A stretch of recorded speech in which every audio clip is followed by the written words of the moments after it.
Hello student, मैं सीमा महाजन आज आपको maths book Ganita Manjari exploring the algebraic identities end of the chapter exercise 4 करवा रही हूँ।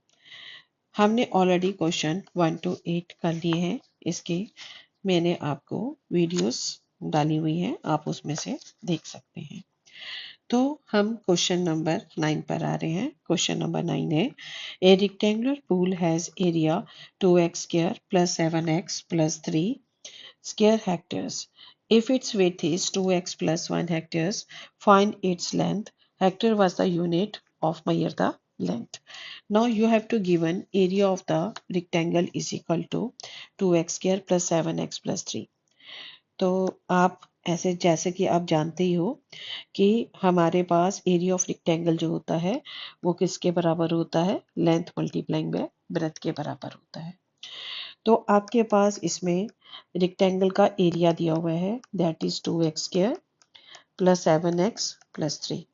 ठीक है, और आपको पास इसका फार्मूला क्या होता है, area of the rectangle length multiplying by breath. ये आपके पास है 2x square plus 7x plus 3। It's with का मतलब ब्रेथ, तो ब्रेथ जो है वो 2x प्लस 1 है, तो एल को एल ही रहने दो। ब्रेथ की जगह आपने 2x प्लस 1 लिख दिया is equal to 2x square plus 7x plus 3। तो लेंथ की वैल्यू उसने कहा है फाइंड द इट्स लेंथ, तो आपने लेंथ पता करना है। तो लेंथ इज इक्वल टू, तो जो आपके पास एरिया है उसको आपने ब्रेथ से डिवाइड कर देना। देखिए यहाँ पर लेंथ का फार्मूला क्या हो गया, एरिया ओवर ब्रेथ। तो एरिया आपके पास है 2x square plus 7x plus 3, इसको आपने डिवाइड कर देना है 2x प्लस 1। देखो न्यूमिनेटर के हम फैक्टर बनाते हैं, आपके पास है 2x square plus 7x plus 3, 3 to the 6, 6 को 7 के बराबर बनाना है, तो 6 1 द 6, तो 6 प्लस 1 क्या हो जाएगा 7। Then you can write this thing is 2x square plus 6x plus x plus 3। तो यहाँ से आपने 2x कॉमन ले लिया, तो 2x बाहर ले लिया तो x स्क्वायर की जगह x आ गया, तो 3 टू द 6 यहाँ पे 3 हो गया और x बाहर चला गया। इधर से 3x प्लस 3 है, तो यहाँ से हम 1 कॉमन ले सकते हैं, दिस इज x प्लस 3। तो x प्लस 3 बाहर चला गया, बाकी आपके पास क्या रह गया 2x प्लस 1। तो आपने यहाँ पर एरिया में इसके फैक्टर बना लिए, this thing is equal to x plus 3 and 2x plus 1 और डिवाइडिंग बाय 2x प्लस 1। तो 2x प्लस 1 से 2x प्लस 1 कट गया, तो यहाँ पर इसकी लेंथ कितनी आ गई, दिस इज x प्लस 3, ये इसकी लेंथ आ गई। ठीक है, तो लेंथ में आपने लेंथ लिख देनी है, दिस इज x प्लस 3। ठीक है, तो स्क्वायर स्क्वायर ये मीटर्स जो है, स्क्वायर हेक्टर्स जो है वो एरिया है, तो इतने हेक्टर्स जो है वो इसका वो आ जाएगा, आपका लेंथ आ जाएगी। ठीक है, तो ये आपका रिजल्ट हो गया। नाउ द नेक्स्ट क्वेश्चन है, if both x minus 2 and x minus 1 by 2 are the factor of px square plus 5x plus r, show that p is equal to r के बराबर है। तो हमें गिवन है कि px square plus 5x plus r x expansion है, तो हमने सपोज कर लेना है ax, ये px को हम x के बराबर ले लेते हैं, that is equal to px square plus 5x plus r। ये px square plus 5x plus r को आपने ax ले लिया। अब हमें गिवन है कि x माइनस 2 इसका फैक्टर है, तो x minus 2 is factor of ax, ये ax का फैक्टर है। जैसे आपको छोटी क्लासेस में आपने किया था, जैसे कि 2 जो है वो 10 का फैक्टर है, तो आपने क्या किया, तो 10 को आपने 2 से डिवाइड किया, तो 2 5 द 10 और रिमाइंडर क्या आ गया 0। अगर ये इसका फैक्टर है तो रिमाइंडर मस्ट भी 0 आता है। तो आपके पास क्या आ जाएगा, x माइनस 2 इसका फैक्टर है, तो x माइनस 2 को आप 0 के बराबर कर दो, x की वैल्यू 2 आ गई, तो a ऑफ 2 जो है वो किसके बराबर होगा, 0 होगा, क्योंकि ये इसका फैक्टर है। समझ आ रहा है कि नहीं। तो यहाँ पर जो है a ऑफ 2 को आपने 0 के बराबर का लेना, और आपके पास ax किसके बराबर था, अभी आपने स्टार्टिंग में लिया है, that is equal to px square plus 5x plus r के बराबर है। जहां पर x है, x की जगह 2 भर दीजिए, क्योंकि x माइनस 2 फैक्टर है, तो a of 2 is equal to 2 raise to power 2 plus 5 multiplying by 2 plus r। अब a ऑफ 2 0 के बराबर है, तो इसकी जगह 0 डाल दिया, is equal to 4p plus 5 to the 10 plus r के बराबर। ये रिजल्ट आ गया। अब उसे हमें कहा है कि x minus 1/2 is a factor of P X square plus 5x plus r। तो x minus 1/2 is factor of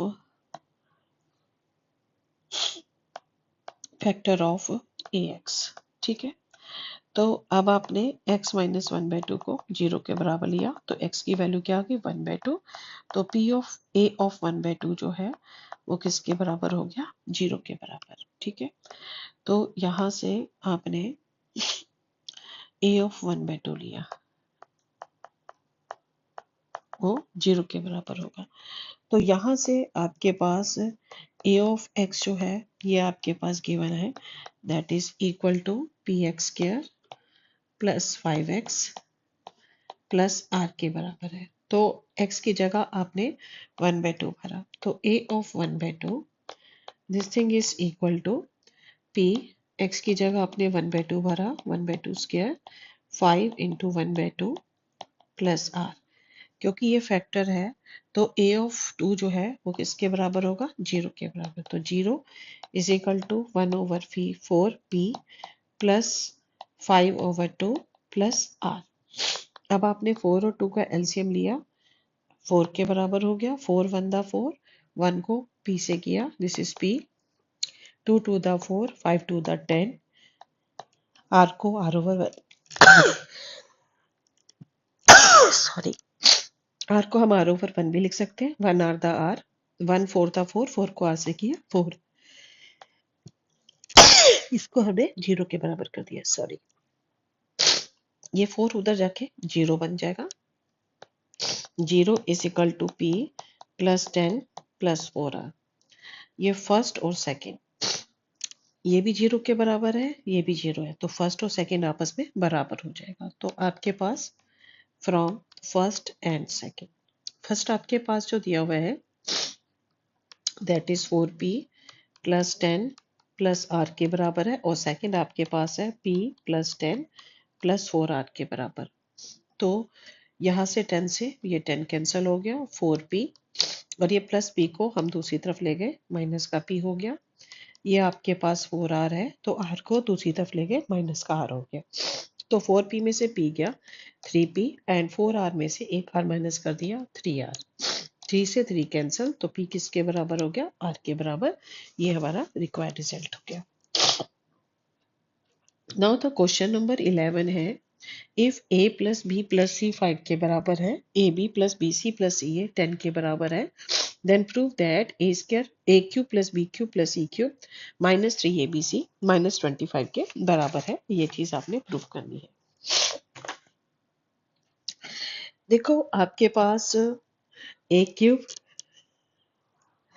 आपके पास फार्मूला है A cube plus B cube plus C cube minus 3abc, ये होता है a plus B plus C, A square plus B square plus C square minus A B minus B C minus C A के बराबर होता है।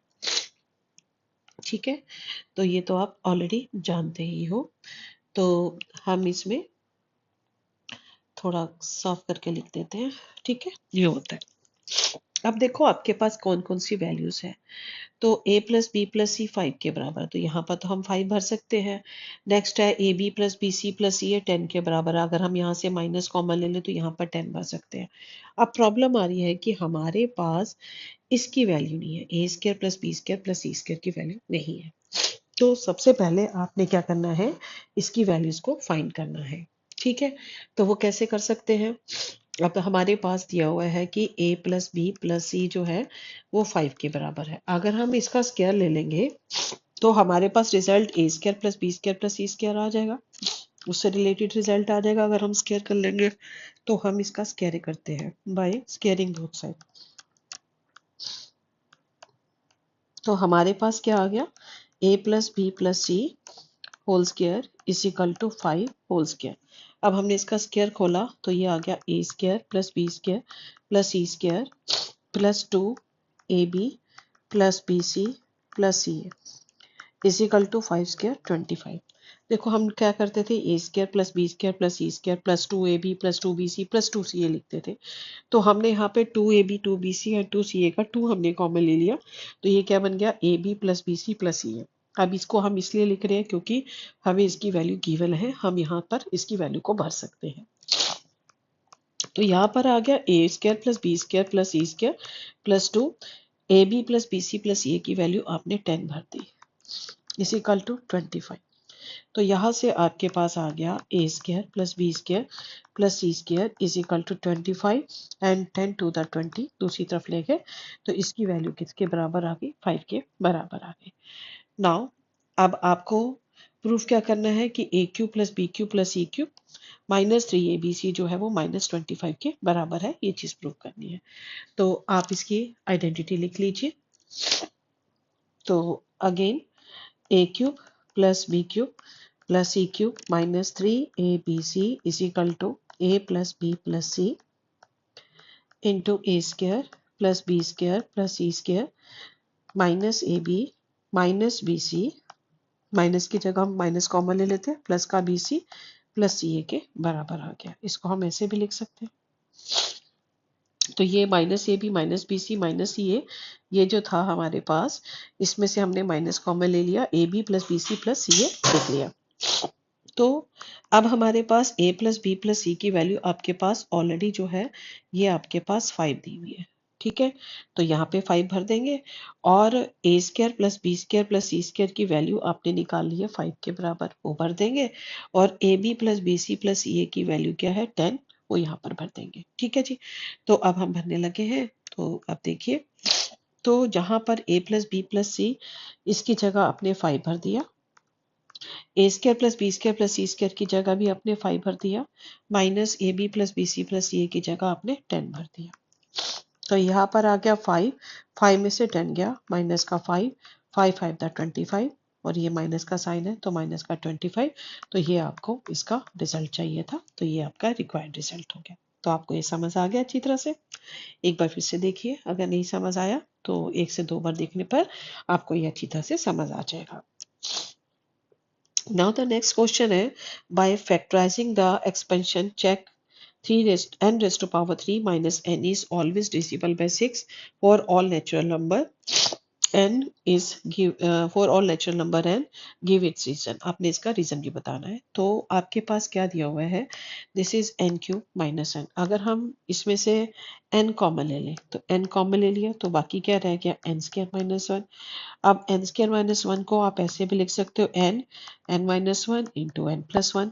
यहाँ पर a square minus b square की आइडेंटिटी यूज हो रही है, तो a minus b into a plus b यानी कि n minus 1 and n plus 1 आ गया। इसको थोड़ा अरेंज करके लिख लेते हैं।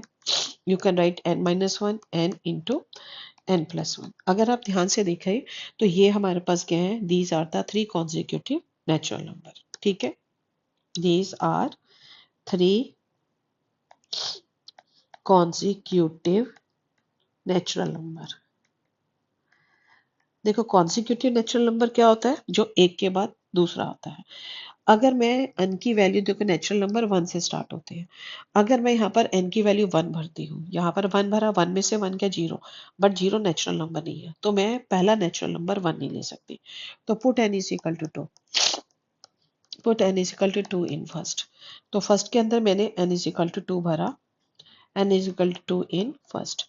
तो यहाँ पर n की जगह 2 भरा तो 2 माइनस 1, फिर ये 2 एंड 2 प्लस 1, तो नंबर क्या हो गया, एक 1, दूसरा आ गया 2 और 2 प्लस 1 3। तो यहाँ पर उसने हमें कहा है कि नंबर जो है जो भी फैक्टराइज करते हैं इस एक्सप्रेशन के, ये हमेशा डिविजिबल बाय 6 है। तो ये क्या आ गया, 3 टू द 6 आ गया, यानी कि हमारे पास आ गया n square n n sorry, इसको आप लिख सकते हो, this thing is n cube You can write this n cube minus n is divisible by 6. ठीक है, अगर आप n की वैल्यू 3 भरते हो, put n is equal to 3. अगर आप 3 भरते हो तब रिजल्ट क्या आता है, put n is equal to 3 in first. तो आपने 3 की n की वैल्यू 3 फर्स्ट के अंदर भरी, तो फर्स्ट के अंदर भरेंगे तो क्या आएगा, 3 में से 1 गया 2, तो फिर नेक्स्ट नंबर आ गया 3 एंड 3 प्लस 1 4. तो ये क्या आ गया, 2 3 4 कॉन्जिक्यूटिव नंबर आ गए. तो यहाँ पर आ गया 3 टू द 6 आ गया, तो यानी कि ये नंबर क्या आ गया, डिसिबल बाय 6 आ गया. ठीक है, तो यहाँ पर इज डिविजिबल बाय 6.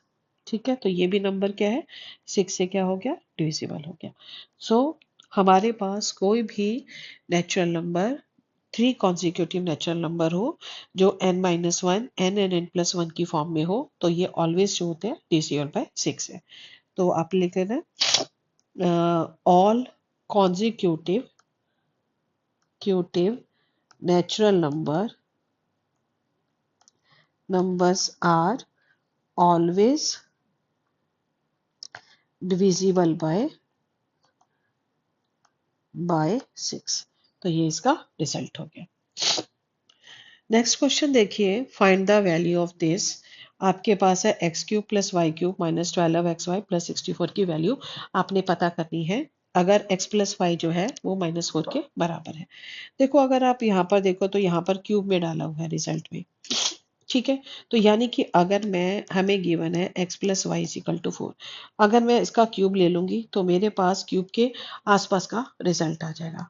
ठीक है, तो मैंने यहाँ पर क्या किया, क्यूबिंग बोथ साइड कर दिया.